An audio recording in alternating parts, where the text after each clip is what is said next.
Welcome to the Outer Realm with Michelle Desrochers and Amelia Pisano. Airing live on the United Public Radio Network, 105.3 FM in New Orleans.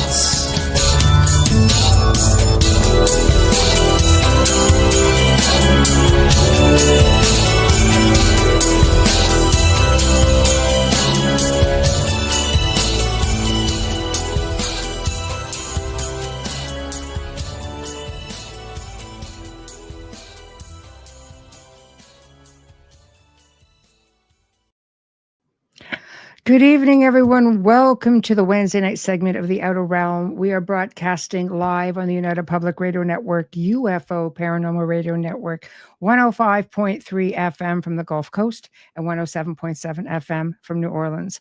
We're fully sponsored by the amazing people over at Folgers Coffee, who have been a part of our journey for the last several years. So thank you, Folgers. We couldn't do it without you, nor would we want to. Also, big thank you to Justin Snicker, a.k.a. Dr. Snick, the Sonic Surgeon, for the contribution of his time, his music, and his voice for the intro you just heard. He is an award-winning composer of Halloween, horror, sci-fi, and dark wave electronic music, which can be found on all of your favorite music streaming platforms. Also, big thank you to Steve McGinnis, the artist behind all of our logos here at the show. Check him out on Facebook and Instagram. Also specializes in the horror and Halloween genre, but does crazy commission pieces of any sort. So guys, tonight, just before we get to our incredible guest, I'm very excited about, I want to make mention, first off, I want to give acknowledgement to a guy that we've been seeing in the news right now, Dan Rivera. And he was touring with Annabelle. I'm going to say it right now, put it out there. I had the privilege of meeting Dan several years ago when I was at an event and at Lorraine Warren's, and treated like royalty. Tony and Lorraine were just incredible people. And just like I said, really, really treated me like royalty. It was just incredible. And Dan, I think at the time had mentioned he was just coming on to the whole scene, working with Tony and Lorraine. And he was just so excited and had so many incredible ideas. And we talked about, different investigations that we had done and where, everything was going within the industry and so on. Anyway, he passed away this past Sunday night. And oh man, it's very difficult because I think what people are forgetting is that he was a husband first, he was a father first, and we are really, really hearing everything about, oh my God, it happened when he was with Annabelle on tour. Yes, and yes. But remember, his family has to see all of this. And first and foremost, can we maybe remember that he was a family man? He does have a family. As far as Annabelle goes, he worked around her for several years. If there was anything to that, and I do put really if, he was aware of the risks with that. And I think it's just something that happens when you're in industry working on that level of things. And I do have to say if. So if we could please, just take a moment and reflect and I say, rest in peace and Godspeed. And now, again, as Tony Spirit put it, I guess now you have the answers, but too soon, So thank you for taking that into consideration. I think it was just something really important that needed to be said because, it's definitely a thing. Let's just think about his family right now. Let's think about his friends. Let's think about those who were here picking up, the pieces after all of this. So, just my personal thoughts on that, and my big thank you to Dan for his contribution within the industry. So without further ado, tonight Morgan Daimler returns. Folk magic, fairy witchcraft, and lore. Of course, there's so much to it, and it's just going to be so exciting. So without further ado, Morgan Daimler. Hello. Woohoo. Hello, everyone. Welcome. Back. It's always great having you. It really is. So, oh, so many people chiming in. Hello, Patsy. Hello, Michael. Hello, Lady Spider Witch. Hello, in my opinion, Kathy. Mark, hello. You made it. Reposted the stream. Thank you. You got that on X. See, people on X, we can see your comments. That goes for you guys on Rumble as well. So, hi, Thirsty. Hello.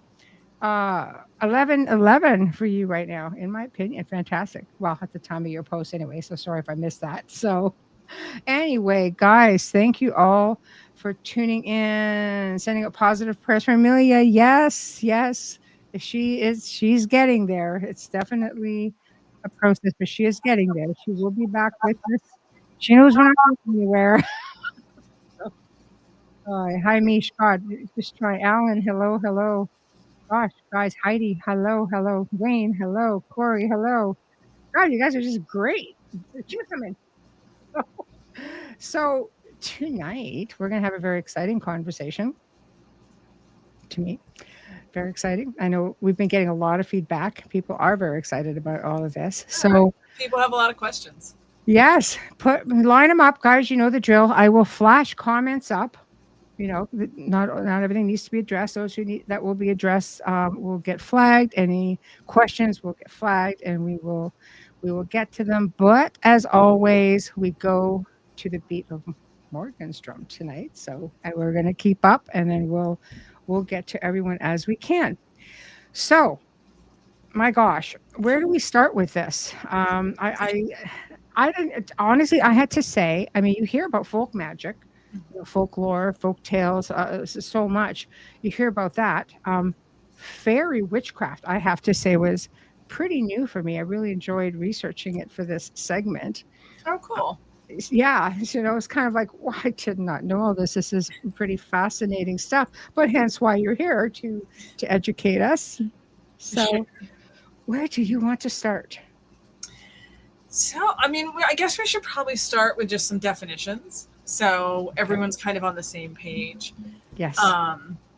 We're talking about folklore. Folklore is just what any group of people believe and kind of the practices associated with that. So it's kind of everything in a way. Yes. My own focus within folklore is specifically on things relating to fairies. Yes. But that's not in any way like all that it is. There's so much more to it. Which is fabulous in my opinion. Yes. Yeah, and then when we talk about folk magic, we're talking about what we would define as like magical practices that are related to folk beliefs. Mm-hmm. So, and how narrowly or broadly we define that is going to be kind of an individual thing. Like certain groups get a little offended if you imply what they're doing is magic. And I don't want to offend anybody with my examples. But we could say like when you wish on a birthday cake and blow out the candle, that's a type of magic. Yes. So magic, I think, is a lot more like ingrained in everybody's life than a lot of people maybe realize, Mm-hmm. And then when we're talking about witches specifically, we're talking about people who actively engage with magic, who are intentionally encouraging and doing these magical practices in their own life, to a deeper level. Right, because there's a lot of theology behind a lot of this as well, right? Yes. Yeah, a lot of witchcraft, especially modern witchcraft, kind of crosses over with different types of spirituality. So yes, a lot of times when we talk about witches, we're talking about what would be referred to as like neo-pagan witches, which are people who believe in various pagan deities, gods, goddesses, things like that. But that's just sort of one type. Yes. There's Christian witches, there's Jewish witches, there's Muslim witches, although you don't hear as much about them. Yes. But yeah, it's kind of everywhere. Again, kind of like folk magic. Yes. Out there. Yeah, I don't think people realize, and I see some of the comments coming up, like words are spell casting, technically. right? So I mean, every single day. And yes, Kathy says our words are magic. And Kaysen's saying blowing out candles is sort of witchcraft or, rituals, even when we go to practice our faith, when you light the candles, there's certain, I think there's a little bit of something that incorporates into all of these Yeah, different faiths. yeah. I mean, I'm no going one to get can hate really. mail. Well, I'll be right there with you. Okay, good. You go. No one can really define clearly what magic is. Like if you look it up in the dictionary, they'll have a definition, and Yes. part of it's going to be like prestidigitation, which is a really fancy way to say like sleight of hand magic, Yes. illusion magic. Yes. But for people who practice like folk magic, it's more this idea that we can affect the outcome of situations by focusing our will and oftentimes using things like candles or herbs or oils or things along those lines, items to sort of help focus that and help direct that energy. But it is something anyone can do. Like an example I use, I encourage you to not send me hate mail for saying this, but so my grandmother was Catholic, very, very Catholic. And when my dad, because he was in the Navy, he got sent over to Vietnam during the war. And I have pictures of this. She pinned a sheet to a wall and then pinned different saints cards to the sheet and then set up a table and was lighting candles. And obviously this is prayer. She was praying, but it would also kind of fall into the category of folk magic. She was lighting the candles and she'd set up this whole thing to try to help influence the outcome of something. In this case, she wanted to make sure my father stayed safe, which, I appreciate. That's why. Yes. It's a bonus. Yeah. But the whole concept of what she was doing, beyond just like simple prayers, has a magical element to it. She had his picture by the candles, and it's interesting to see the photos because they're from the late 60s and early 70s, if you can picture the quality I'm talking about here. It was kind of a little, late. So it's kind of like a hippie thing too, though. I mean, they used to get right into all that. Quite elaborate. Yes. Yeah. Definitely more than just a simple prayer was happening. Yes. Yes. So I guess maybe what we should do is just look at, there are differences and similarities between both. What are the differences, like folk magic per se and fairy witchcraft? Sure. So folk magic is part of fairy witchcraft. Fairy witchcraft is just one particular type of witchcraft that's out there. As we've established, there's a lot of them. It is a lot older than many people realize.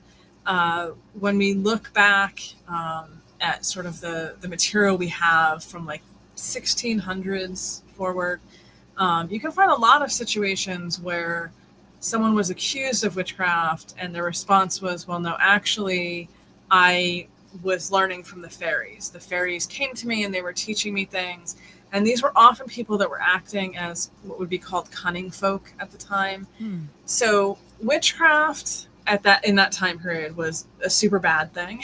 Yes. There were prosecutions. You did not want to be accused of it. And it was kind of understood as being inherently like negative. Like if you were a witch, then you were doing harm to people. But there was a whole class of magical practitioners that were called cunning folk or wise women, wise men, who were doing basically the same things, but it was perceived as positive because they were seen as doing helpful things for other people and for the community. However, if someone was mad at you and, for whatever reason decided to accuse you of witchcraft and you were any kind of folk magic practitioner, you would get in a lot of trouble. And so we have these accounts recorded where they were basically like, but I wasn't dealing with demons or anything like that. It was fairies. And kind of drawing from that in modern contexts, it's the idea of practicing folk magic, but with fairies or, calling on fairies. It's not, I should be clear as I'm saying this, it's not what people might be imagining, where like the witch is ordering the fairies around or like assigning them tasks. It's more like you would look to them as sources of knowledge and to help you learn things and to maybe help you do things. But, you know, it's basically relying on them as spirits and spirit guides, I guess we could say. I hope that makes sense. No, it does. Yeah. Because I think with fairy magic, it's very, you know, from what I've been reading, it's rooted in traditions, right? And beliefs. So it's something that maybe gets passed down. I mean, where does that fit in with like paganism or druidism? Because I would think that would be fairly similar. Yeah. It's sort of this similar concept, but Druidism would be like a more particular focus. The Druids were like the priestly class of the culture at the time. And pagan would be more general. Like you can be a pagan witch. You could be practicing fairy witchcraft as a pagan. Or you can just be a pagan who does magic, which I realize sounds like it clarifies nothing. Yes. Welcome. No, that's okay. That's okay. Yeah. All right. So the comparison, I guess, between something like that, you know, because I guess the similarities would be that both can get into, you know, healing and protection and you know, like love and things of that nature, right? So yeah, most kinds of witchcraft, particularly the older streams of witchcraft, are very pragmatic. Yeah. You know, they're really focused on like how do you make your daily life better.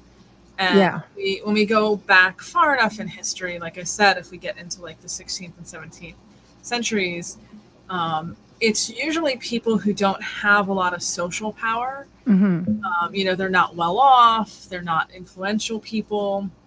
So they're sort of using folk magic, using witchcraft to even the playing field a bit, you know, to help themselves out. But like you said, in ways that are very related to daily life.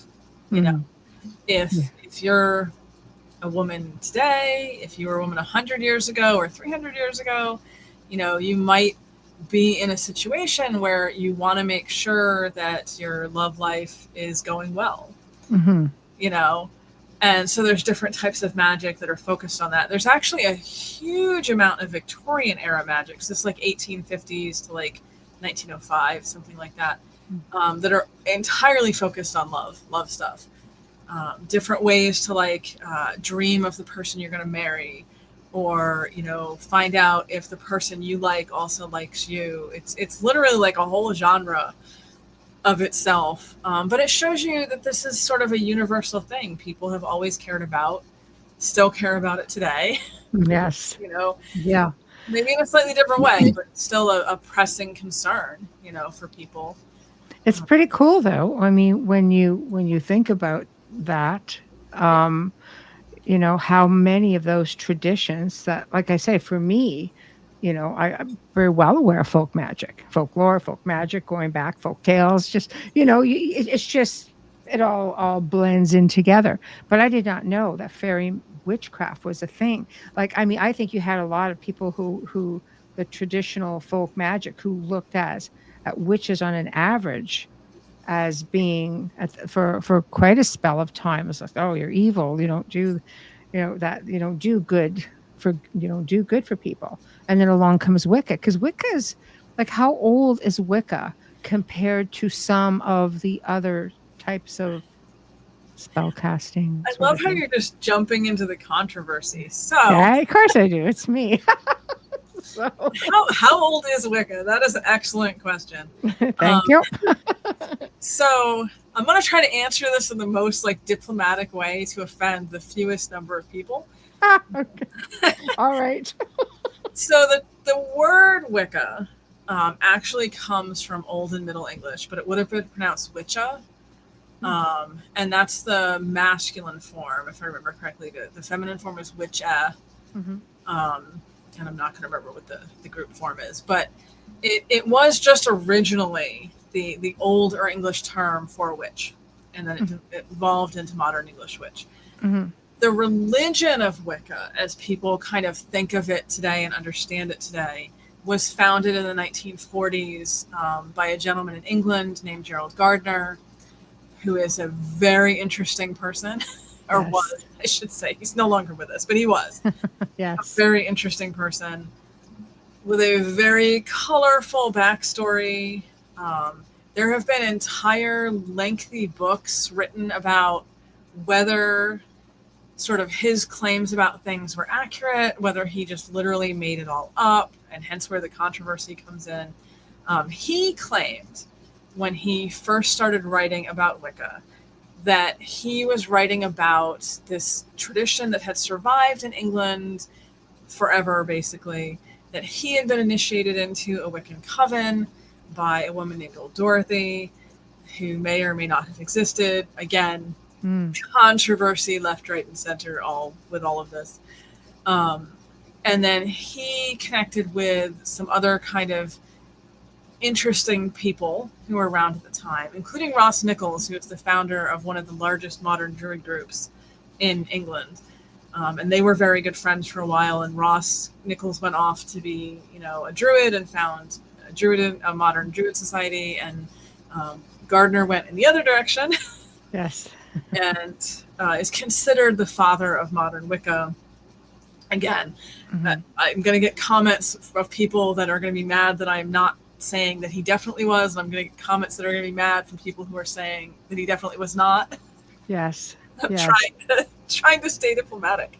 We're just trying to stay like Switzerland, just even. Yeah. Yeah. Ultimately, the only person who really knows how much of what Gardner was saying is genuine and how much was him embellishing, which was the thing that was going on everywhere back then, would really be Gerald Gardner. Yes. You know. Yes. Right. Yeah. So he was interesting. Yes. Well, I mean, it's funny because I feel like Wicca itself is much newer than the practice. Yes.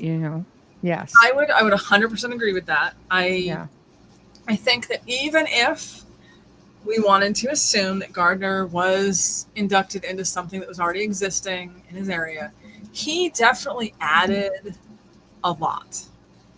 He sort of adapted it and created particular aspects of it. And he was existing in a time when sort of on the tail end of this occult revival. So, and when I say occult, I'm mostly talking about like ceremonial magic schools. The Golden Dawn was a big one. Yeah. Theosophy was a big influence. Yes. Into the Golden Dawn. Yes. And he was drawing on that and influenced by that. And there were other people kind of contemporary to him. Aleister Crowley is one people may or may not be familiar with, who was definitely more on the occult end, but was very infamous at the time. Yes. And I saw someone in the chat mentioning Sybil Leek.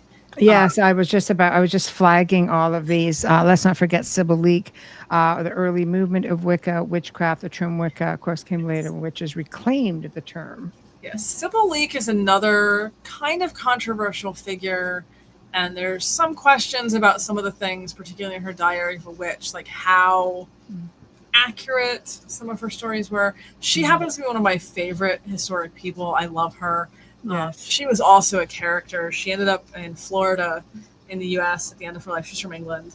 She had a pet jackdaw that, like a black corvid, that would run around on her shoulder. Like, she was just fabulous. I love her. I love that. That makes you want to follow her, just because she's just so darn cool. I could see the appeal. Of why she had the reputation she had. She wrote quite a lot of books. Doreen Valiente is another one. Alex Sanders was kind of a rival with Gardner. He ended up founding his own branch of modern witchcraft called Alexandrian Wicca. Yes, so it's a really interesting time, the mid 20th century, for all of this stuff. There was a lot going on. Yes, which is interesting. Like how it was embraced. Question as we're here: have you ever heard of the ancient race of Tuatha Danann? Uh, Yep. okay, yeah, they're very fairyish, tall, angelic-looking inspiration for Tolkien's elves. Yep, the Tuatha Danann are Irish. They are generally understood to be the old or pagan gods of Ireland, who, when humans kind of arrived, they went into the She, and She would mean roughly like otherworldly hills, otherworldly mounds, Hmm. and became as She, the people of the otherworldly hills or mounds, and hence the modern fairies of Ireland today. It's a little more going on with that. I'm really oversimplifying here. It's not just them, but yeah, they were sort of the older Irish gods, and definitely one of Tolkien's inspirations. He also drew a lot from the Norse elves, the Alfar, Yes, and kind of merged some things. yes.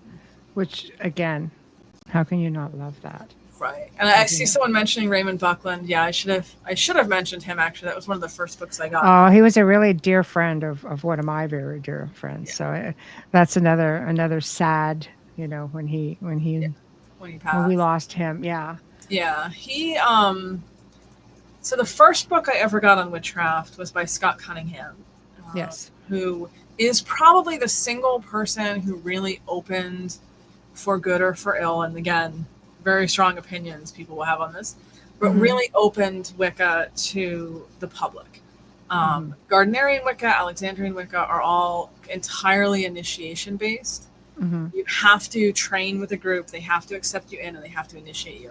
And Scott Cunningham took that and wrote a book in the late 1980s that basically said anyone can do this. You don't have to have this initiation process through covens and all this other stuff. Like you can be Wiccan, you can be a witch on your own, which is still controversial to this day. It has just been going on now for a very long time. But the second book I ever got was by Raymond Buckland, Uncle Bucky's Big Blue Book. And Yes. I can only remember it by its nickname. I honestly don't remember what it's actually called, but it is big and blue and by Raymond Buckland. Yes. Yeah. And he was another one. He probably right with Cunningham was starting to kind of try to get this information out to people, to make it more accessible and available. But because he was coming more from the old school originally, he did kind of still emphasize coven work and working in groups and things like that. So yeah, there's been a lot of really interesting figures in the history of modern witchcraft, even, which is kind of crazy to say, given that it's only been around for less than 100 years publicly. Yes. I like this what Carrie is saying. Tolkien was bang on. He channeled the Hall of Records to tell us about the Middle Earth realm. Yeah, a lot of people find his writing just really resonates. Yeah, it I'll does. actually often tell people when we're talking about elves or the Tuatha Danann or those kinds of fairy beings to think of Tolkien's elves. Yes. Because the way he wrote them is very close to what Yes. we find in all these stories. And there's actually a modern religion based on his elves. Isn't that crazy? I think it's so cool. Like, it is cool, but crazy cool. It is, but can you imagine being an author and writing this series of books, and then 100 years later, after you've passed everything, and people have literally built a whole spiritual practice and religion because they believe, just like the commenter was saying, that this was actual channeled material, that this was true in some, cosmic sense. I love that. No, but there's a huge belief, that there's an inner earth or a middle earth. So, and when you look into we've talked about this even before with the Fae, how they went underground when, the church came in. It wasn't like that in the beginning, but then, the church started doing the divide and conquer thing. So the people stopped trusting and they sort of went underground. And in the meantime, the Fae were teachers, they were healers, they were mentors, and that's one of the cornerstones. The idea of fairy witchcraft is the idea that that's part of who they are. Yeah. See, so we don't know that, here he is, Tolkien's channeling all this, and it could very well have been that this is where they went underground, and that's a theory anyway. It's very, very, very fascinating to me. I love it because I'm a huge Tolkien fan. Like I've read all the books aside from just the Lord of the Rings. This is why we get along so well, right? Just read them freaking all. I'm also a big Tolkien nerd. See, we know. But so I mean, when you're getting back in, like, what do you think the fascination? And I don't know. I mean, are there dark, fairy witchcraft practitioners? I mean, I think anytime you have humans. Yes, because we know fairies can be ornery too, is why I'm asking. Yes. So this is not fairy witchcraft specific, but it's topical to the conversation.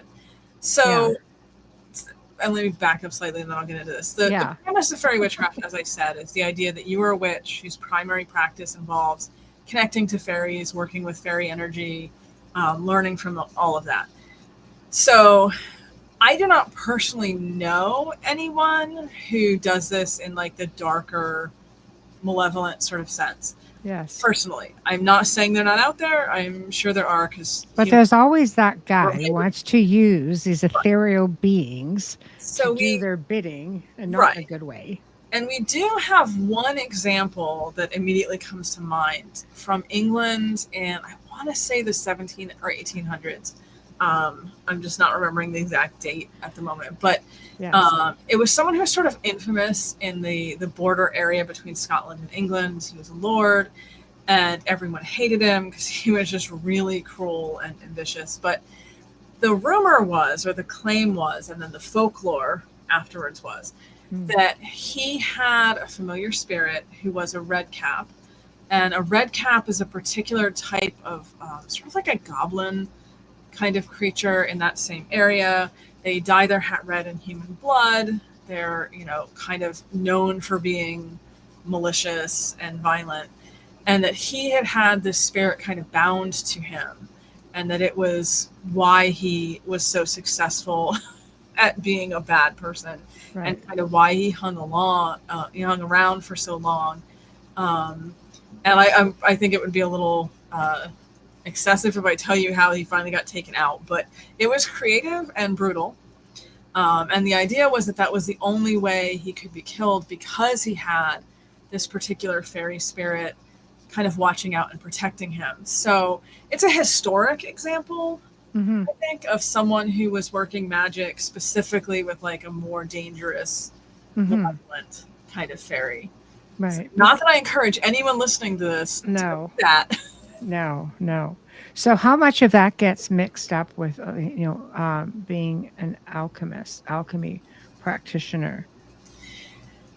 So this is not controversial. It's just complicated. You're welcome. Thank you. They're friends for it. Go ahead. I can't answer this, but you're going to have to bear with me for a minute because it's a little convoluted. So, okay. There was a spiritual movement that began in the 1890s called Theosophy, or 1880s called Theosophy. Yeah. It started by a woman named Madame Blavatsky. And Theosophy is, whether I like it or not, one of the main underpinnings of modern paganism and witchcraft, and was sort of the precursor to the New Age movement. And a big thing with Theosophy actually did involve fairies, which is kind of how we get some of our more interesting modern ideas about fairies. Because they took everything and sort of put it in a blender to make it fit the wider narrative philosophy that they had. Yeah. Yes. But I'm getting back to the alchemy, I promise. Take your time. It's okay. One of the main things that Blavatsky based her understanding of fairies on, and then sort of forwarded, was material by someone named Paracelsus, and I apologize if I'm mispronouncing that. I'm not sure if the C is a hard C or a soft C, so it's either Paracelsus or Paracelsus, either way, who was an alchemist.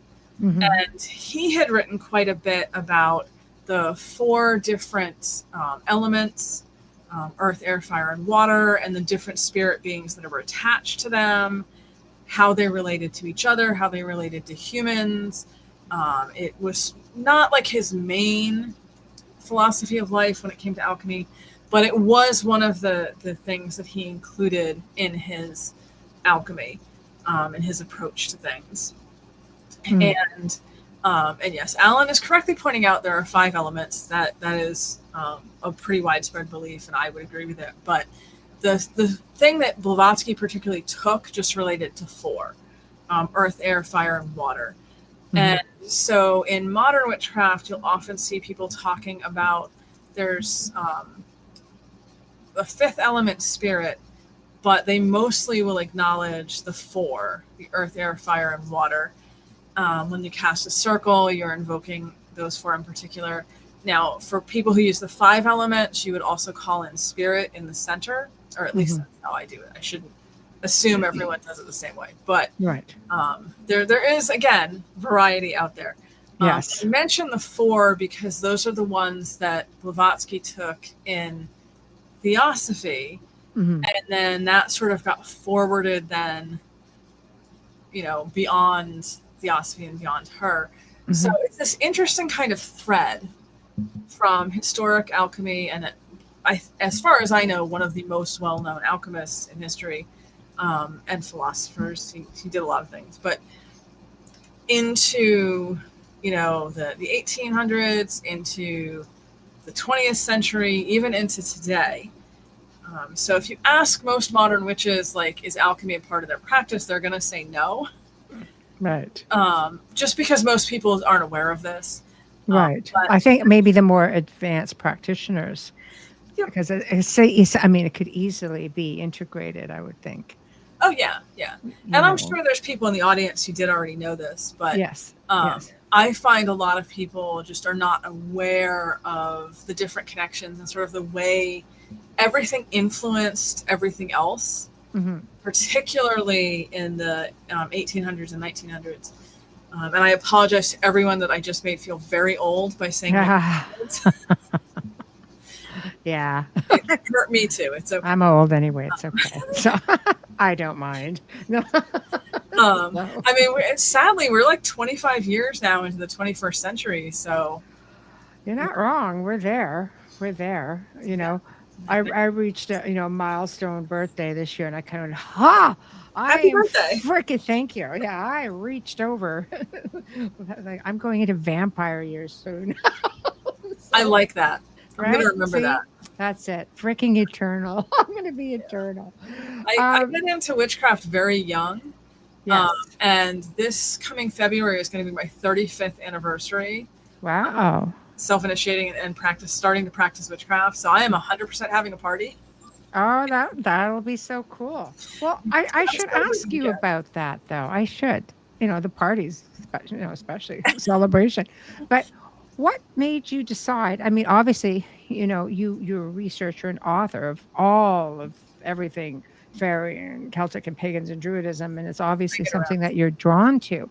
But what made you want to decide to explore, or get in? I won't even say explore because you're obviously very immersed at 35 years. Right. Yeah. So I'm one of those people who, even when I was very, very small, I had what I guess we would term psychic experiences here. I saw fairies. I would talk to my parents about it. I, believed that I would see ghosts and things like that. And again, for everyone listening, you can choose to believe this or choose not to believe it. That's entirely fine. I don't expect everyone's going to believe what I'm saying, but I wasn't raised with any structured religion. I just had these sort of experiences that would happen. And so when I was 10 or 11, my best friend at the time got a copy of Scott Cunningham's book, Wicca for the Solitary Practitioner, and wanted to try some of it. She was very Catholic, but, she was a little kid. She wanted to experiment. And she didn't want to do it alone. Unsurprisingly, just in case, Right. So she went to me and was like, I have this book of witchcraft. Would you like to do some witchcraft? That's so funny. I love it, though. Let's Yeah. have a sleepover and do some witchcraft. Okay. Yeah, hold that thought, and I'll tell you a really funny story in a second. All right. But yeah, so she let me borrow the book, and I remember reading it and just thinking, this makes so much sense. Of course there's spirits. Of course if there's a masculine god, there's a feminine goddess. You know, there's going to be all kinds of options out there. And again, I'm coming at this at the time with absolutely no background in any religion. I was a clean slate, basically. Tabula rasa. And when I'm reading this book, I just felt like everything made sense in a way that I had never kind of encountered before.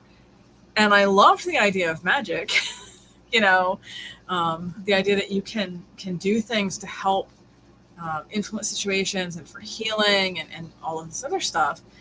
And so as soon as I saw the book, was kind of immediately like, this makes sense to me. So you resonated with what you were saying. Yeah. Yeah. And then I ended up, as I said, getting a few other books. My best friend at the time, Ailish, she kind of very quickly decided it was not for her, which is fair. You know, it's, in my opinion anyway, the reason that we have so many spiritual paths in the world is because different things work for different people. Yes. You know? Yes. And Wicca was not for her. Witchcraft was not for her. She went back to being Catholic, but we're still friends to this day.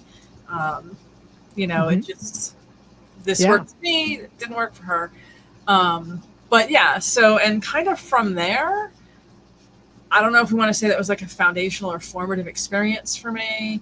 I've definitely studied since then a lot of other spiritualities, and there's a lot of them that I respect, and there's pieces of different things that make sense to me or I like. Buddhism would be one example, Shintoism, but nothing quite clicks with me the way that pagan witchcraft does. So I like that, pagan witchcraft. Yeah. So how does that differ? It's the type of witchcraft that would involve pagan gods and goddesses, as opposed to like if you're a Christian witch, which I know several people who are, they would still consider themselves Christian. They would, you know, worship Jesus and God and ghost. I know quite a few who are Catholic specifically, so then Mary is in there too. But they would practice witchcraft. They would actively practice folk magic, just calling on, you know, Christian powers, using a Christian framework. Whereas pagan witches would use different types of pagan frameworks, and there's a lot of options. But you're getting into the more ancient, the ancient side of it kind of taps back into some of that stuff. And just really quickly, I'm going to say before I forget the story I was going to tell you about. You're joking about me having a sleepover. That literally is what happened. She read the book. She gave me the book to read. We decided we were going to do a full moon ritual, which is just you get together and you honor the goddess on the full moon, and often we'll do magic.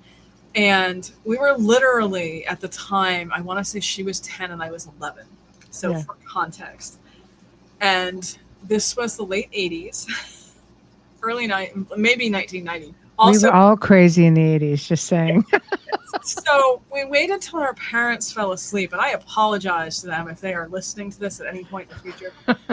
Waited until our parents fell asleep. And then we kind of, because I was sleeping over at her house, raided the house for our supplies, candles and you know, all the other stuff that the book said we needed. Because keep in mind, this is the first thing we've ever done, and we dog-eared the book pages and are flipping in the book as we're doing it to figure out what we're doing. And we couldn't find enough bigger candles, so we had the brilliant idea to get birthday candles and poke them into those little plastic planters that you start seedlings in. Ooh, nice. Some people might be seeing where this is going. Yes. We went into her parents' very nice finished carpeted basement. Yes. Also an important part of the story. Uh-oh. And we set all of our stuff up, and we cast our circle, and we lit the 4 candles at the 4 corners, and we're kneeling there in the candlelight with the book, feeling very witchy. And then we realized that one of the candles had burnt down into the planter and set the carpet on fire. Oh. Oh. So another thing that you do with this sort of practice is you put a little salt in water and use it as like holy water, blessed water, to help cast a circle. So we used that to put out the burning carpet. It was just like a little, like, maybe $50 sized, in my memory, so it's probably a little bigger, patch of carpet. And that was the end of our first ritual. And then we moved a chair to cover the burn spot. Oh, sneaky too. That's good. Yeah. And her Don't do this at home, kids. Her parents did not find that for almost 30 years until they sold their house. Oh my gosh. And then it's all about, like, I don't know. Yeah, she text messaged me, and she totally was like, I have no idea how or when that mysterious fire could have happened. Growing pains. That's what I call it. Growing pains. Growing up in the 80s and 90s was an adventure. Oh, I love the 80s. Yeah. I was just definitely an 80s teen. Yeah. It was good times. 20s. And yeah. They were great times. My kids would look at me and say, "You're so lucky you got to be around in the 80s." Yes, I was. I don't even deny it. Yes, I freaking was. And I have stories to tell. It could be in a book. So, not that this is related at all to our topic, but just quickly, I don't think kids today, because I have children, I don't think they understand how different things were for us. Yes. There weren't cameras everywhere. Stuff wasn't getting recorded. No. Definitely got into a lot of stuff that, like, I would not dare do today if I was. No. It was the age of, big hair bands and parties. Prank calls. Oh, God. Great cars. Well, mind you, I like the 70s, 60s cars too. But, I had cool cars. I always had cool cars. But, yeah. They were a good time. Crank calls, where your phone line was actually connected to the wall. Yes. I think they just started coming out with cordless. Yep. Boy, oh boy, are we ever? Yeah. See, look at that. See, Patsy knows. MTV, I miss MTV. I want my MTV. It's just a whole other time. It really was. And the perfect time to get into witchcraft, because it was open enough that you could find books about it. Yes. And get into it. But there wasn't, like today, I think there's almost too much information out there. Yeah. Again, with the controversy. Yeah. What did you think of Gavin and Yvonne Frost? They were huge in the witchcraft movie back in the day. Yes, they were. Yes. And I, for the record, I love all the great questions. I'm mostly joking, because we can't discuss this topic at all without having a bunch of controversial topics show up. So yeah, it's a very hardcore topic to the diehard practitioners. It is. Yeah. Yes, Gavin and Yvonne Frost were another, not like the first wave of like well-known Wiccan witchcraft authors that we were kind of discussing, but I would say kind of in the second wave, like the Scott Cunningham-ish era. And I have read their book, The Witch's Bible. I do think there's a lot of good material in there. They kind of got sideways with a lot of people because of one particular thing that they included in that book, which talks about things that I would actually be afraid to really. I have to think how I can say this on here without getting like you in trouble. Delicately. It talks about things relating to initiations of young people. Got you. Very young people. Got you. Involving things that would get you put on a list. Gotcha. Right there. All right. Thank you. Right. We'll leave that there. Okay, good. Yeah. Yes. Sure. I think we all know that's going, and we're going to let it go to bed right there. And it's kind of a shame because they did have a lot of really good material. I don't think they were necessarily terrible people, but that is kind of a deal breaker. Yes. There's a reason that's one book that I would never personally recommend to anyone. I wouldn't want my own children reading it. You get someone who's a touch unstable, it could go really wrong. So, they take things very literal. Right. My personal take on this, having read it and sort of in the context of the time it was written, and I could be wrong. I could be, really underestimating the situation on their end, trying to put it in the most positive light. And I don't justify it in any way. And like I said, I do not recommend the book, and I 100,000% do not recommend what they were talking about in the book.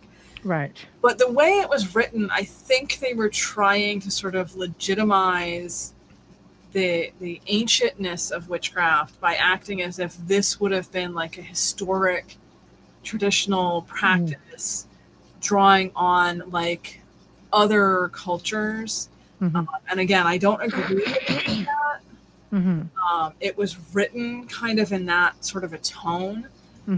It definitely did not help at all with the people who already thought witches were dangerous, deranged people in the modern world. That is not a book that is going to help with that argument at all. But yeah, it's so controversial. Controversial indeed. So let's skip to a little bit more controversy. So not that kind of controversy. Yeah. Witchcraft practitioners who work with ethereal beings. You've heard me talk about, Annabelle, for example. When I was visiting Lorraine, because she was having an event, they had a statue there that was used in witchcraft. It was found, I believe, in the woods in an area, and they were asked to come in and retrieve it when authorities went in and broke up this ring of practitioners. Okay. Yeah. So what are your thoughts on that? I guess using effigies and bringing in ethereals, I guess is the best way to describe it. So lots of layers happening here. It is kind of a belief. I was going to say widespread, but to be fair, I don't actually know how widespread it is. But there is a belief that when you have a vessel, like a doll, it always has the potential to be inhabited by a spirit. Okay. Now, in witchcraft, there can be this concept of something called a poppet, which is usually a little hand-sewn cloth figure of a person. They're used mostly in healing work. You would make it, and then if the person needed healing or you used a healing spell and you weren't around them, like a talisman. Like I think you can buy. I know in New Orleans, some of the witchcraft stores or voodoo stores will sell them as good luck talismans or love talisman, and they're all these cloth dolls. Yes, it's actually funny that you mentioned that, because as far as I know, it was Hollywood that started calling them voodoo dolls and associating them with voodoo. They actually come from English folk magic. Yeah, and they go way back with that. But it's sort of based on this principle that when you have something that looks like a human, it potentially can have a spirit put in it. Or sometimes spirits will just, kind of like Annabelle, just come in on their own. So anytime you are dealing with that sort of thing, like if I was going into an area and I found evidence that a group was practicing there and there were effigies and poppets or whatever we want to call them, I would definitely be very cautious. There's also a line of sort of modern witchcraft practice, which uses a type of witch's familiar, which is not the kind we find elsewhere. So you have the demonic familiar that they talk about during the witch trials. There's fairy familiars, which go back a really long way, particularly in Ireland, but also in Scotland. So you have the sort of idea of familiar spirits. But the way that some modern witches approach this is that you basically reach out and ask a spirit to come in to be your ally, and you have to give it a house. Is how this concept works. So that can be a lot of different things, but it could be an effigy or a puppet. Mm-hmm. So if I personally was finding something like that, like a ring in the woods that had these dolls, I would just be very cautious that there might potentially be spirits in them. And that's not necessarily something you really want to mess with. And this is reminding me, actually, on a more paranormal note, there's a whole island of dolls. Yeah, Mexico, the island of dolls. Yeah. Yeah. And I've seen some people like go down and do investigations there, and there's definitely some stuff going on. Mm-hmm. You have all of those just sort of open vessels hanging out, and a lot of grief and sadness, of course, with how it originally got started. So it's wiki when dolls get haunted, because they're like these little people, and I wonder if if a disincarnate, ethereal entity or whatever the case may be looks at this and goes, oh, it's like a little human. Yeah. And it just kind of jump in there. It's kind of like, move in ready. Yeah. I mean, you see videos of these little dolls moving around. And they're just creepy because they're just little dolls, Well, and you also have cases, like, for everyone who's familiar with Robert the Doll in Florida. Robert the Doll is like hardcore. Yes. Yeah. He's another one that, I could easily be convinced that there's an actual spirit in there, and I wouldn't want to make it angry. Yeah. But that was a case where it seems like the spirit was called in or pulled in maybe by the child who had the doll initially, and then it sort of took on, pun intended, a life of its own, and has gone on, since then. So yeah, anything with that sort of thing, I would just personally be cautious around. There's ways to get spirits out of things, obviously. Yes.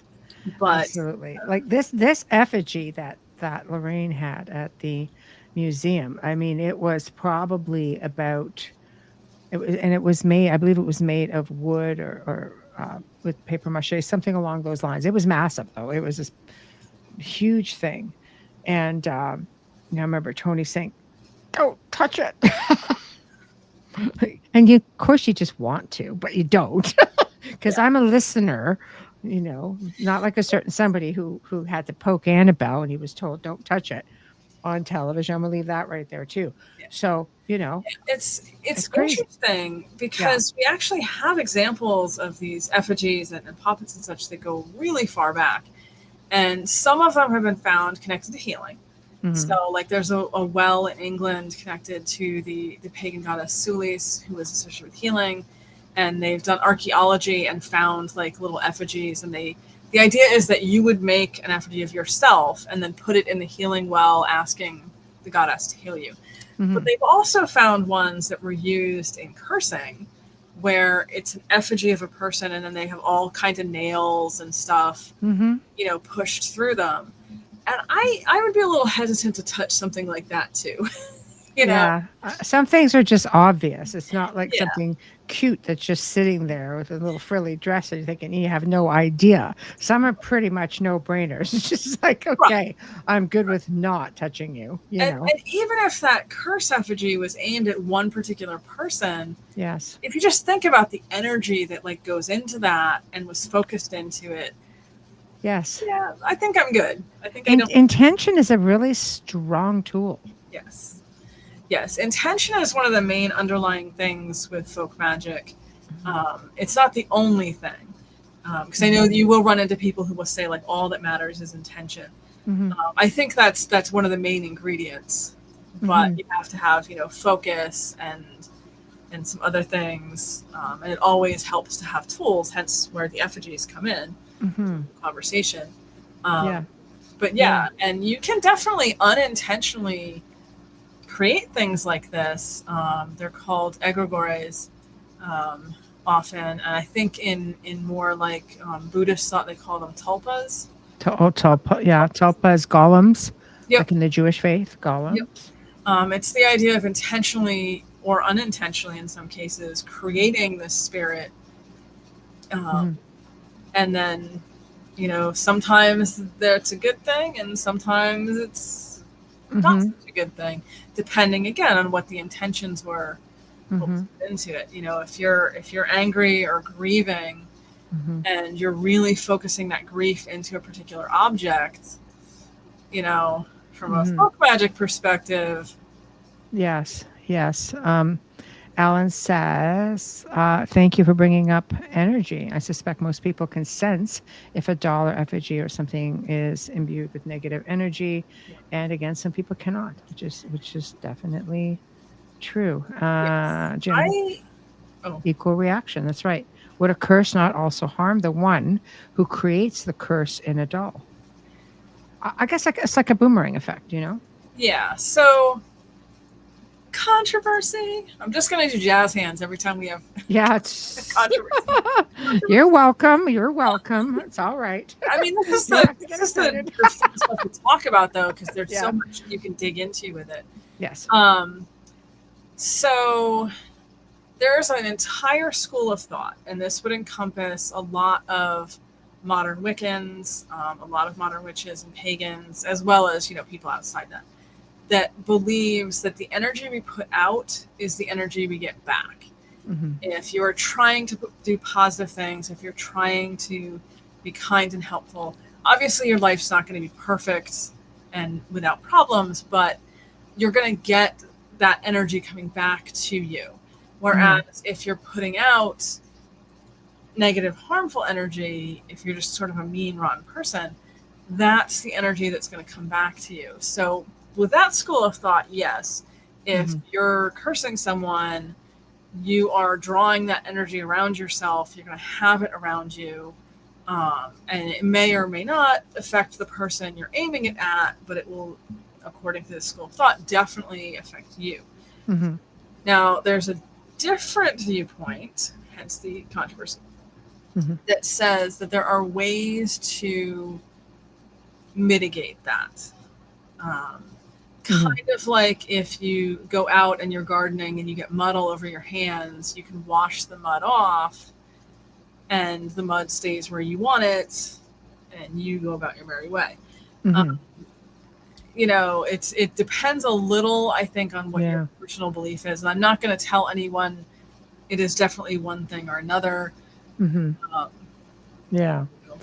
It could be a whole bag of stuff right there. Which is, you know, part of what I love about it. If we go, you know, back, I think different cultures also do things differently. I had read something about Scottish folk magic and talking about what they call the other world, right? So you want to talk about that? Yep, the other world is the realm that the fairies of the good folk would live in. And in Irish and Scottish belief, it would be sort of a key place. There is an idea potentially that humans can travel there. There is definitely a belief that the good folk, the fairies, live there and then can travel here. And there can be kind of crossover with that. And there's stories from Scotland of people who were not looking to be witches or cunning folk, were not looking to engage with fairies, but were sort of drawn into the other world, either getting lost in the mist. And one gentleman's story, and this is from England, but northern England, kind of Scotland adjacent, he was walking home one night and a hill that he was walking past, as he described it, a door opened and light was coming out. So of course, you know, I assume he was coming home from the pub, but of course he went and looked in, you know. I assume the pub, because I don't know many sober people that would be like, a door just opened out of this hill and there's magic light coming out. Let me go see what's going on. You know, but he looked in and then, you know, ended up going in, and the fairies made him this offer that they would teach him, and that he could have this career as a cunning man then, if he would agree to kind of, you know, help them with something. Everything with fairies is always an exchange. They don't usually, if they're giving something to you and you think it's free, either you did something for them that you're not aware of, or they're gonna, ask something of you at some point. And then if you don't comply or you don't pay the piper, so to speak, then what? Right. Which kind of gets us back into the curses too, that, Yes. Yes. Eventually everything has a consequence, in one form or another, which is as much of an opinion as I'll express about that. But yeah. Yes. Yeah. So I guess when I think of the other world, because they mention veils, how, we have this strong belief that there's a veil. And in this instance, they're like, no, there's no veil. There's no veil. They don't believe that there's a veil between, I guess, the other world or us. Like in folk magic, that is. They said the veil doesn't get thin, sort of thing. There is no veil in the Scottish folk magic. So I want to be specific about that. Yeah. So the idea of the veil between worlds is pretty common these days. A lot of people talk about it. This idea that it gets thin at certain times of year. And I would actually agree with what Richard just said in the comments, that our consciousness is the veil. I think for most people that is the case. What's separating you from these things is mostly you. Yes. In Irish and Scottish belief, and I believe also in Welsh, but that's not like my main area, so I can't swear to that. But in Irish and Scottish belief, there is no concept of a veil between worlds, but there's a concept of what they call thin places, which are places where the other world is more strongly present here. You are more likely to be aware of it. You're more likely to have an experience. And there's certain times of year that are just more active. So, if you talk to someone who lives in the veil between worlds, they're going to say, well, in October and early November, the veil between worlds is thin. You're more likely to encounter ghosts. You're more likely to encounter fairies. If you talk to someone who has the, there is no veil between the worlds viewpoint, then they're going to say, well, these are times of year when these energies are just more active. Right. It's like high tide versus low tide, to use another analogy. Well, doesn't pagan beliefs go back to like the veil being the thinnest in and around, is it Christmas? Because it's not what we think in pagan belief. Yes. So okay. This isn't controversial. This is just, no, but this is how it was. Ancient lore. If you go to ancient Irish belief, it would have been Samhain, which is the end of October, beginning of November, and Bealtaine, which is the end of April, the beginning of May. However, if you look at Norse belief, it would have been midsummer and midwinter. And it's always kind of fascinated me. I personally find my own experience in talking to people that it seems like people are most likely to have experiences from the end of October through the end of December, beginning of January, and then from the beginning of May through the end of June, roughly. So I kind of lump them together. Right. But yeah, it goes back quite a long way. The idea that these certain times of year are when you're going to have the most activity going on with spirits of any kind, not just fairies, but like I said, ghosts, all sorts of things. Yes. So I'm going to back up one moment. Jim says, well, we were talking about the other world and how fairies can traverse back and forth. He goes, is this the reason why we see some fairies trapped, maybe by a tree or a plant swaying or waving without a wind? Like, do they come in and do they get trapped? It's so interesting, actually, that this gets mentioned, because I recently had a local friend, and she took a video of it. So I've seen the video. It's pretty cool. She does a lot with plants. She is just ridiculous. I swear, she like gets near a plant and it blooms and it's happy. Just her presence. It's amazing.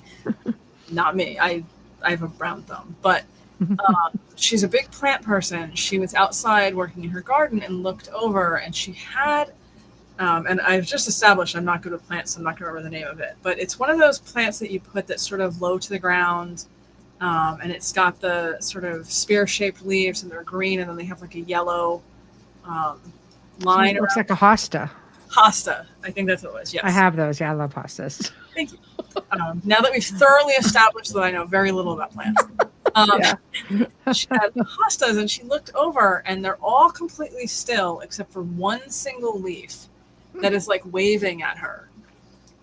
So she's filming it, and she's like, do you see this? Like, does everyone see this happening? And then she's like, I just want to show you, like, there's nothing there. So she went over and like moved the other plants, and you could see like there was nothing. It obviously wasn't the wind because nothing else is moving, but there were no bugs, or there wasn't a mouse. There wasn't anything there that could explain like why that was happening. Mm-hmm. And then she went back and it started doing it again right after she left. And a lot of people, myself included, would see that as a sign that there's something there, that there's a spirit presence there. It's like trying to get your attention in some way. Right. For the idea of them getting trapped in places, I'm sure that can certainly happen, depending on the circumstances. Usually what I encounter more often is people around a fairy tree or something that's kind of known to be associated with them having experiences like my friend, where suddenly something really inexplicable happens. That there's no easy way to explain it. If you're really skeptical, I'm sure you can find a way, but not easy way to explain it. Yeah, it's interesting because I've heard people even talking about, how people like to make those little fairy doors, and they put the fairy door up on a tree or in certain places. And somebody, I read this, actually, this was like quite a ways back. And they mentioned something about seeing a fairy come out of the fairy door. And then when they removed it, they claimed that they trapped the fairy within this world. I thought, first of all, how freaking cruel. And I was just like, wow, it speaks a lot about your lack of integrity. But, I mean, is that something that can even happen? Because I'm looking at intention again. I'm a big intention person. Yes. That really bothered me. It rubbed me the wrong way, I have very strong opinions about fairy doors, so I'm trying not to go off on that tangent. But no, yeah. I would personally say, and looking at sort of the breadth of the folklore and all that, that a human couldn't build a fairy door and then have something come through and remove the door and trap the being. There are ways to trap fairies and various spirits. I was talking about ceremonial magicians earlier. There's what are called grimoires. And some of the grimoires date back like 17th, 18th century. And there's at least one that I'm aware of that has an entire ritual purely designed to entrap a fairy spirit and sort of force it to do the will of the magician. So on the one hand, yes, it is possible, theoretically possible, to trap a fairy. I would not advise it to anyone listening to this. Because they're not all like cute like Tinkerbell, and even she was hostile. So yes. And you have to kind of keep in mind, and just super quick, because I see someone commenting about they want that grimoire. It's called the Book of Oberon. And it's gigantic. It's got a lot of other things in it as well, but it does have that particular spell in it, ritual in it, I should say, the Book of Oberon. Again, I do not encourage people to do this, but for educational purposes. The biggest reason I would tell people don't try to do something like that, don't try to trap a fairy, is yes, because of what you said, they are not all super nice and sparkly and friendly. Also, they are immortal, at least from human perspective. They may die eventually, but they're much, much, much longer lived than humans. And they can really hold a grudge very effectively. Well, and they have time on their hands too, right? So yes. I'm going to use a Tolkien Hobbit movie reference. I don't know how Tolkien that actually is, but for everyone who's watched the Hobbit movie, the part where the dwarves get captured by Thranduil, and then he basically says that line about "I'm patient, I can wait." That is fairies, and you might be able to trap one for a period of time, but eventually it's either going to find a way out or trick you into freeing it or something, and then it's going to be really mad. Mm-hmm. And that's just not a good idea. And we do actually have examples of this, not in this exact context, but there are cases from English folklore where they had dangerous or malicious fairies. They're called boggarts, that can cause a lot of harm to people and were so difficult that they had to be kind of trapped to sort of get them to stop what they were doing. But they are trapped with the understanding that they can only hold them for a certain amount of time. It's usually like 100 years. Mm-hmm. And then they're going to be free. And they're going to go back to what they're doing and also be really angry. And actually, there was a case in Japan a few years ago with a dangerous spirit that had been trapped in a rock. And something happened. I don't remember exactly if it was an earthquake or what. Something happened and the rock split in half. And there was a lot of concern that this was actually a sign that this spirit had escaped. There's, of course, other stories that say the spirit had been killed and it wasn't a risk. But there's a whole range of them that are like, it couldn't be killed. So I can't remember if it was a Shinto priest or a Buddhist priest, but this priest had bound the spirit to this rock. So the rock suddenly like fracturing in half was considered a very bad sign. Yeah, I would think so. Yeah. And spirits like that definitely are going to spend their time figuring out how they're going to get back for being trapped to begin with. Yeah. Hoffnong, hi, nice to meet you. First time here. They can also be amazingly helpful if you can do something that could help them. And I guess that's the question. 100%. That's definitely true. We have a lot of folk stories about someone who helps a fairy in some way, and every story is going to have a different situation that's coming up, lending them something that they need, helping them in a situation they need help with. There's even a whole genre to do with if you're a nursing mother and a fairy approaches you with a fairy baby and asks for you to nurse their baby. You're supposed to do it because then you'll have all this blessing from it and good fortune and stuff. So yeah, they, like I said a little earlier, with them, nothing's ever free, but they also never take anything free. Yeah. I should clarify, there are some circumstances where you can open the thing up to being taken, and then they don't owe you anything for it. But there's a whole genre of belief of like if you do something for them, they will repay that. They always repay debts that they owe. See, I a lot of self-serving individuals out there who just don't get the whole idea, and that could go badly. Going back about the veil, Lady Spiderwitch says there's an idea that the veil is sinning because of the way we're destroying the planet, and we know that the Fae have a very strong connection to the planet and the environment, much like elemental spirits as well, right? I've definitely heard people talking about that. There's also an idea that we're seeing a lot more activity in the last, at this point, almost 10 years, as a pushback, because particularly in Western culture, for hundreds and hundreds of years, there was this sort of particularly Protestant push to demonize everything and get rid of everything. Yes. And that we kind of hit a tipping point, or the pendulum is swinging the other way, kind of, where now we have a lot of this returning and a lot of this energy coming back in and a lot of these spirits coming back in, to try to regain their place, basically. So yeah, there's definitely some interesting things going on out there. Yeah, it can be complicated, but yet a lot of it really depends on our own energy. Yep. We should all be able to jive. That's what I say. Richard says, do you think fairies are 4-density beings?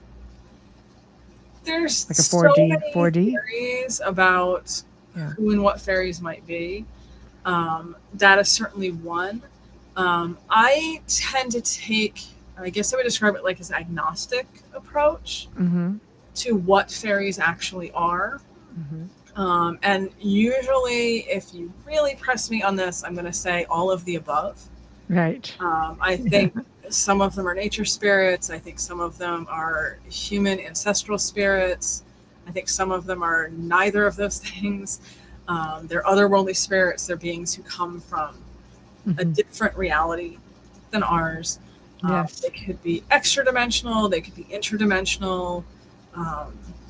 There's so many options and ideas out there of who and what the fairies might be. 4 density beings. I've heard 5th dimensional beings as well. I don't think any of us 100% really understand. Yes. They are. We just have kind of all of these theories, and like I said, all of the above, I guess. Like an ancient race, it's a matter of again, I get into the whole inner earth thing, and just after reading, what happened when the Christians came in, everything was status quo for a while, and then they just started reversing that until they left, because I think they did feel threatened by these beings, by this race. So I have a friend, Kat Heath. She's written a really good book. It's called Elves, Witches and Gods. Love it. I'm dyslexic, so her book title always kills me. Right. I think it's Elves, Witches, and Gods, and it's from a more Norse, pagan, heathen perspective. But Kat and I have talked a lot over the years, and Kat has a very interesting theory about the way that our stories affect spirits. That human storytelling and human belief kind of shapes certain things. Not 100%, like us telling a story doesn't 100% like create reality for spirits, but we can kind of influence things. We can shape the direction things go in. And it's fascinating if you look at the stories going back to Chaucer, so back to the 1400s, of this idea that the fairies are gone, that they were here in our parents' or grandparents' generations, but they're not here anymore. And we have iterations of this story over 600 years, just constantly out there. These stories that people tell about how like church bells chase fairies away, that they are gone, because basically literally the church came in and the fairies had to leave. And to me, I've always kind of looked at that, and considering what my friend Kat says, that these are stories that are trying to shape things in that direction.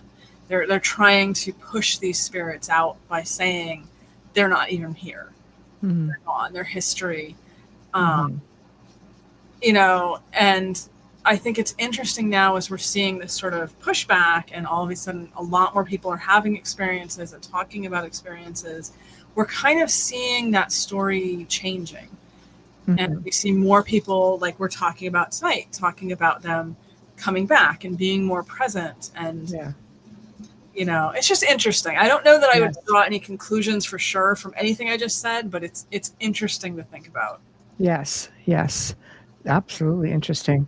So Hoffman says, a family legend is that my God only knows how many great lives with the Fae, and every male in the family have at least have seen him once. And he goes, I have. There's definitely different families that seem to have like spirits that get, I don't want to say passed down, because that will probably get me like struck by lightning or something, but I don't know how else quite to phrase it. Like there's certain Irish families that are thought to have particular types of fairies that are attached to the family line. So they sort of just every new generation, you continue to have this spirit, this being kind of present and around those people. And that sounds a lot like what that commenter is saying, that there's this spirit, that this fairy being that is connected to the family and shows itself to family members. Yes. I love that. I love it. I know there's a lot of people out there who talk about it. Some people believe, they've taken, if you can even believe some of the video that you see, but some of it goes way back before you could really, like fudge it as easily as you can now. And it makes it really interesting. Lady Spiderwish believes there's a difference between fairy and fae. Do you want to talk about that? I know you've mentioned it before, but for the new people. Sure. Yeah, for the new people tuning in. Now that you're a regular here. Hi, Yeah. everybody. And, so, and they are Irish. There we go. I'm Irish American myself, Yeah. and I've been to Ireland Ah. multiple times. I'm Yeah. going back actually in a few months. Ooh. So anytime we're dealing with language, it's going to start to get messy. Mhm. And there are certainly people at this point who see fairy as a more specific group and fae as a more general group. I personally tend to kind of go back and forth and use the two terms interchangeably. That's just me. The word fae is the French word that the English word fairy comes from. Mhm. And I'm a huge etymology nerd. So kind of knowing that, I sort of see the two as like synonyms myself. But I do know that there are a lot of people who have a different perspective on it, and do see them as sort of separate categories of being. Mhm. Especially like in the last 100 years, because the term fairy has gotten very Tinkerbell, Yes. you know? Yes. So people will use the term fae as a sort of catch-all for everything, and then fairy as a more specific kind of term. So yeah, there's different different perspectives on the words, which is true of almost every word. So yeah, there we go. So, yeah, she says, fairy, fae, fairy. There we go. Okay, we've been changing. Okay, so we're just going. Okay, kind of like the Greys and the Mantis in the alien community. yeah, Could be, even though they look very different. Yeah. Fun argument we could have about fairies and aliens. Yes. Speaking of fun controversy to bring up at parties, I say do it. Be the controversy. I'm sure I've said this on other shows, but previous appearances. But yes. So for people who are very deeply into fairy folklore, we tend to see modern alien encounters and alien experiences as modern understandings of fairies. And this gets back into this telling stories, and what you expect is what you're going to perceive, and illusion magic and all sorts of fun stuff. Whereas people in the more UFO-centered communities have the exact opposite view and tend to see older fairy folklore as people having alien and UFO encounters without having the technological context to understand them. And I know I recommended Joshua Cutchin. He's been on. Yeah, he's great. Yeah. He would really be the person to talk to specifically about that subject, because he has really studied in depth and compared the different experiences people have. And there's a huge amount of crossover. It really is fascinating. There is. Yeah. I mean, he did come on as per your recommendation. And I love how there's crossover in everything that would be deemed somewhat highly strange or. Yes.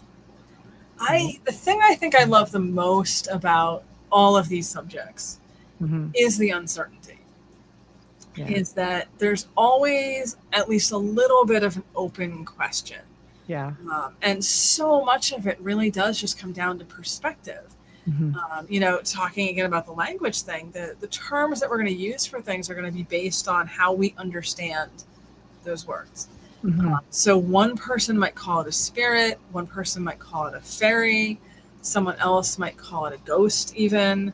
I've seen a lot of so-called ghost hunting shows where they're saying it's a ghost and I'm screaming at my TV going, that's a fairy. It's not a ghost. I love that. And someone else might call it an alien, and it could be the same thing. It's not what's changing, but how it's being perceived and understood on the human end is what's different. So hence my all of the above. When in doubt, all of the above. All of the above. Yeah, I choose D. Yeah, all of the above.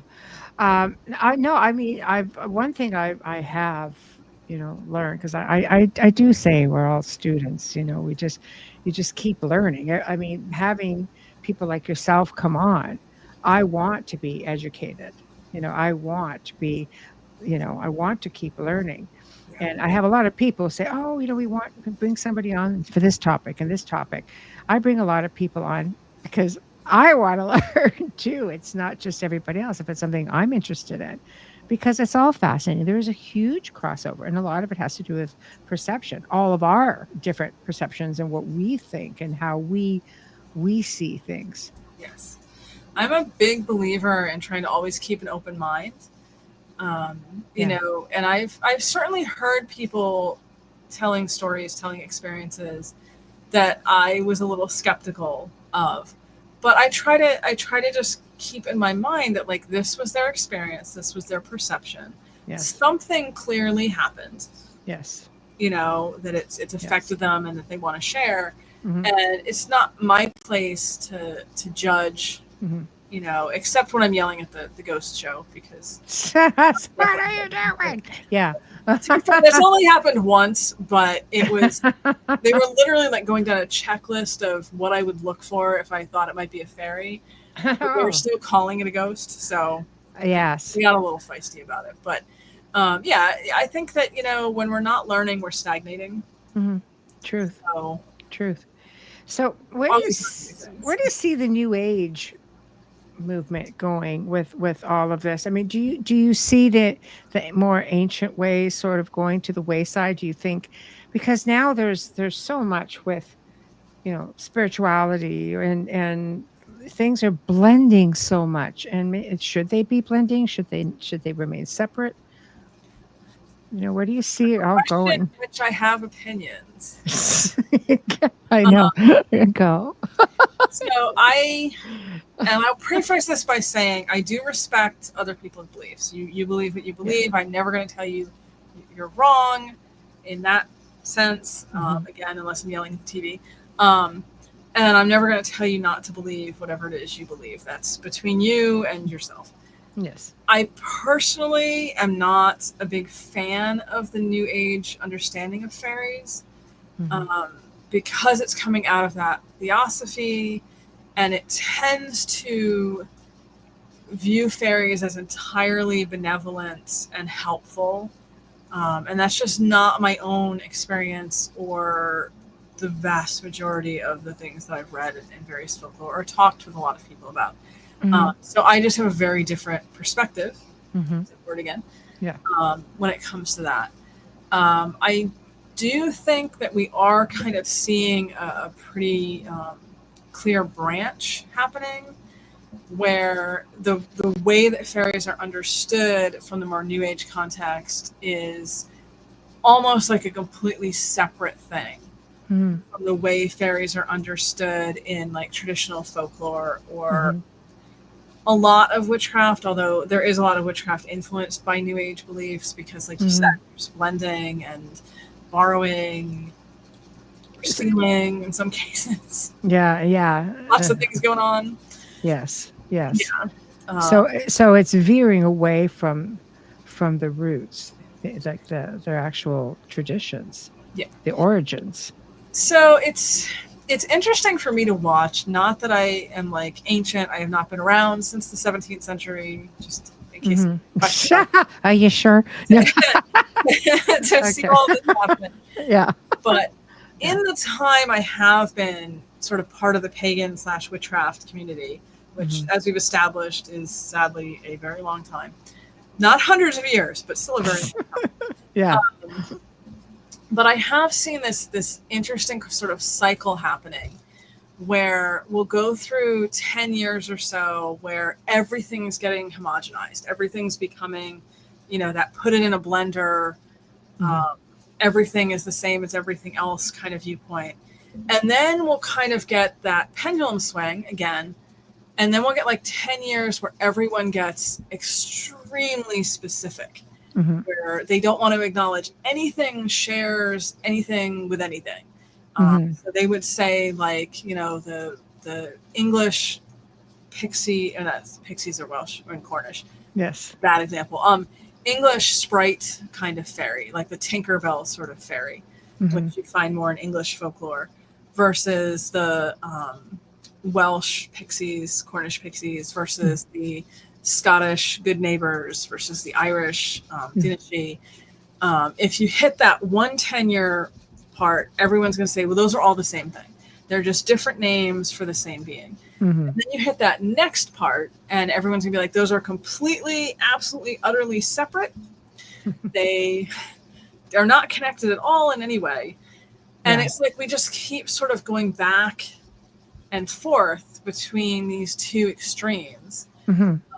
I would personally probably say, I'm going to sound like such a Libra when I say this too, that I'm kind of in the middle, and I don't think either one is 100% correct. I don't think they're all exactly the same, but I don't think they're all completely different either. Mm-hmm. There's definitely some crossover happening with the spirits. So Yes. interesting times. Very interesting times. Okay, we have another Hoffnung story. Because I have a story. My grandfather and his favorite dog, named Sam, hunted a redcap on his grandfather's property when he was a young man. Because I don't know for sure if that's true or not, but pretty cool. That's very brave. Father. Yeah, I mean, it could be true. Could also be a being that had a red hat but was not a red cap in the bloody hat sense, because there is sometimes a lot of confusion about that. There are different types of fairies that are known to wear red hats but are not called red caps. The red cap is that sort of very specific, malicious, dyes its hat with blood thing. But yeah, it's like Shakespeare said, there's more things on heaven and earth than are imagined in our philosophy. So not wrong. Richard, we are not called the masters of limitation for no reason, but think we're finally expanding more than we did in the past.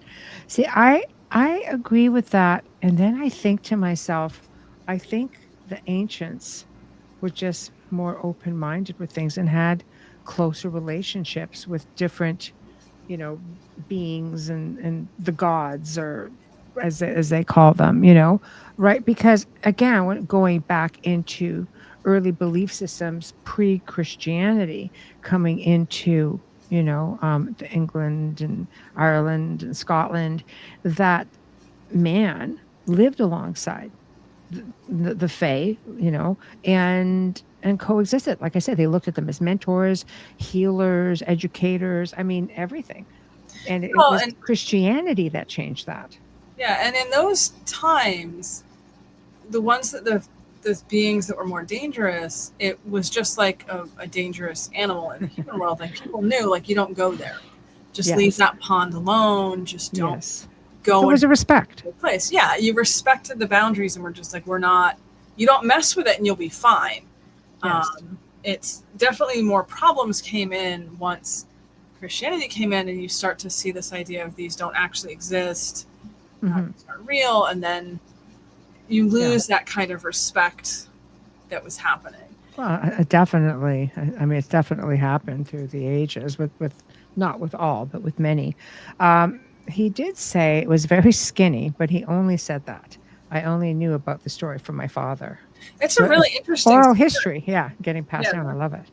Yeah, it's a really interesting story, and a lot of folklore, that's really where it's coming from, is someone has an experience. And it gets told to other people, and then they tell it to other people, and it gets passed on. And you kind of hit a point where you don't know for sure what actually happened. Yeah. What originally happened. Yeah. But something happened. Yes. And the story kind of changes and grows, and it almost takes on a life of its own as it gets passed down. Because I've been lucky enough to talk to just a really wide range of people who have had experiences, and it's really fascinating. Just the way that things happen, the way the stories get told, and then the way that kind of becomes part of this wider understanding of these things. Well, it's the oral history getting passed down that I think eventually helps people such as yourself, because people talk about, like right now, we're hearing a brand new story. Yeah. So it's and again, very Irish. Yes, and the Irish were known for telling their storytelling. Yeah, exactly. Um, I don't know. I mean, it's been very enlightening, to say the least. I was really looking forward to this, and as you can see, we've got like a full chat of people who are just as intrigued. It's a great Um, topic. it's a great topic, and it tells me that it can go off in so many other different directions if time allowed. It would be incredible. But we are at the end of the show, so tell everybody, what do you have coming up next? Books, and more books. What do you have? Always. Yeah. I'm actually bummed we're at the end of the show. This has been really fun. Not that it's always fun, but this has been a great conversation. Aw, thank you. Yeah, so I have a book called Pantheon the Irish coming out in September. And it's a look at historic and modern Irish paganism and beliefs, gods and goddesses and spirits attached to it, and all of that sort of thing. And then the month after that, I just stop and think for a second. In October, I actually, besides all of the other extremely boring things that I do, for fun, I translate Old and Middle Irish. So I translate the original myths and stories into English in more literal versions, and sometimes things that haven't been translated before. So I have a book coming out in October that's a collection of some of that work that I've done. And then for everyone who really likes Scottish folklore or Scottish fairy courts or just the idea of the fairy courts, I have a book coming out in March that's just about that, talking about the history of the idea of fairy courts and how that manifests in different cultures, and then how we're understanding it today. I'm really proud of that one because I cover a lot of ground. Ooh, I'm just loving all of it. So of course I'm always up to something. you're welcome to come back on. You want to share some of those with us? We can. It would be really interesting, I think, to come back to talk about the fairy courts specifically. Yes. Because there's so much there, and there's so much confusion about it. And, Yes. Yes. A lot of influence with fiction now, and that would be easily a couple hours worth of talking. I say let's do it, and we'll book you at that point, and we'll get it nice and we'll get. Sorry, I'm thrown off by this comment. Have you been to the other side, Morgan? Okay. Have you been to the other side, Morgan? I've been a lot of places. We're gonna leave that one right there. So no pressure. Well, everybody, gosh, we are here already. I can't even believe it, but we're here. It went by fast. It really did. It was an excellent conversation. Just learned so much, and everybody's like totally all about it.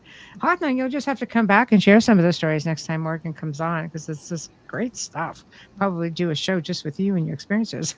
But, Richard making a comment about we go to the other side nightly, and we could do a whole show just talking about that and the idea of dreams as reality and people encountering fairy and going to the other world in dreams. There is a lot.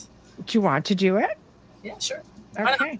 Then look for Morgan to come back, and we'll do a fall thing with that. Maybe we'll even put it in spooky month to get into some crazy stuff. October, spooky month. Yeah, I love the levels of high strangeness. Dreams are a big one because, some people believe you're actually traveling and you are going to this other realm. You're not necessarily. I mean, like I always say, why would you want to just sleep in your car while it's in the garage? Makes no sense. It's just gonna go, right? But opening doors, and if you are traveling and you're seeing other things, what's seeing you? Yeah.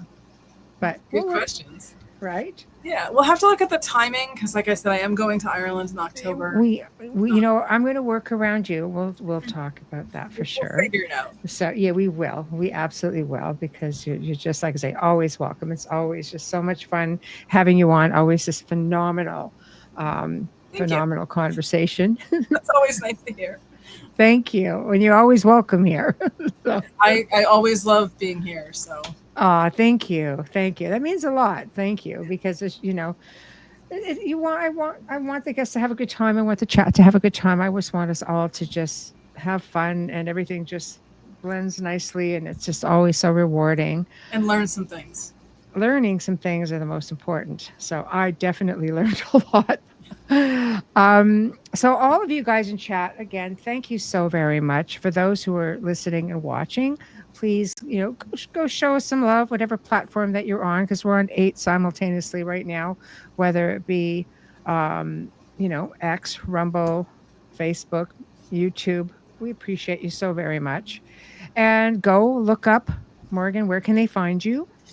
Sadly, everywhere. Nice. Social media is the bane of my existence. Yeah, Twitter, Blue Sky, Facebook, Instagram. I have a Patreon, which is more for my translation stuff, but I put some other stuff up there too. Yes. I'm on TikTok now. Oh, that is an experience and a half. Yeah, if you really want to live dangerously, find me on TikTok and you can listen to my, little rants that I go on over there. Ooh. Yeah, so ranting. Yeah. Most platforms, not all of them, because now there's so many, but yes, most of the big ones I'll be around. It's always Morgan Daimler. And I always say this every time. I never contact people privately. I don't offer private readings. I don't do any of that. So if someone messages you that has some version of my name and is saying that their guides told them to reach out, it's not me. It's not going to be me. It is not me. That's right. There's so much of that out there now. I have to say it because there is. It's really crazy. You definitely have to be careful. A lot of scamming going on. Tomorrow night, guys, first time on the Outer Realm, David Jones, his book Blue Light, a fascinating true accounts of supernatural contact, or should I say a harrowing true accounts of supernatural contact. And it's got a twist. I'm telling you, it's got a twist. And I was sort of like, okay, this has definitely got my attention. So you'll have to, stop by and check it out. Next week on Beyond the Outer Realm, next Tuesday, will be another uncensored show with my fellow UPRN host here at the network of the Angel Rock and Beneath the Hollow Moon with Carolyn Shellhorn. And it's going to be uncensored. Nothing is off the table. I mean, nothing is off the table. And I know it's going to go in all kinds of different directions. Yeah, you know the drill when we have an uncensored show as to where you'll find it and where you won't find it. So I'll leave that right there. So big thank you to all of you. Big thank you to Morgan for joining me this evening. Big thank you to our sponsors, Folgers Coffee, to Steve McGinnis, to Justin Snicker, UPRN Radio. And gosh, we'll see you all tomorrow night. Meantime, behave and be ready for tomorrow. Good night, everyone.